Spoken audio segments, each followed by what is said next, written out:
இந்த மாசத்தோட முதல் ஞாயிற்றுக்கிழமை நான் எடுத்துக்கிறேன், அடுத்த ஞாயிற்றுக்கிழமை நீங்க எடுத்துக்கங்கங்கிற மாதிரி மதுரையில திமுகவும் பாஜகவும் அடுத்தடுத்து கூட்டங்களை நடத்தியிருக்காங்க.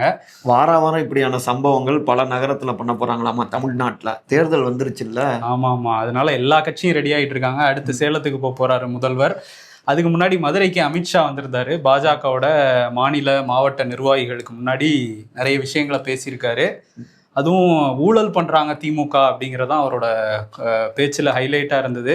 நாங்கள் வந்து பணத்தை அங்கேருந்து அனுப்பிச்சிக்கிட்டே இருக்காரு மோடி மக்கள் திட்டங்களுக்காக. ஆனால் அது இவங்க வேற எதுக்கு பயன்படுத்தி இவங்க கொள்ளையடிச்சுக்கிட்டு இருக்காங்க அப்படின்ட்டு இருக்காரு. அந்த 2500 கோடி கல்விக்காக கொடுக்கறது அதை எப்ப அனுப்புவாங்களாமா? அதுதான் இவங்க அனுப்பிச்சா கொள்ளையடிச்சிடறாங்கன்னு சொல்லி தான் நாங்கள் அனுப்புறது இல்லை அப்படின்னு சொல்லாம சொல்லியிருக்காரு.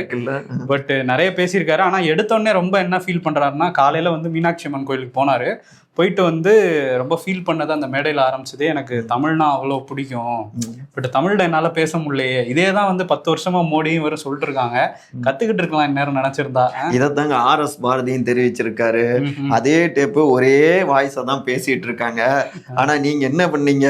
ஒடிசாவில் ஒரு தமிழ்நாட்டை சேர்ந்தவர் வந்து ஒடிசாவை ஆள துடிப்பதா அப்படின்னு ஒடிசா சட்டமன்ற தேர்தல் வந்தப்ப நீங்க பேசுறீங்க. இன்னைக்கு இங்க தமிழ்நாடு வந்தோன்னா டிசைனா தமிழ்ல பேசணும் அப்படின்னு பேசிட்டு இருக்கீங்க அப்படின்னு கடுமையா அட்டாக் பண்ணியிருக்காரு.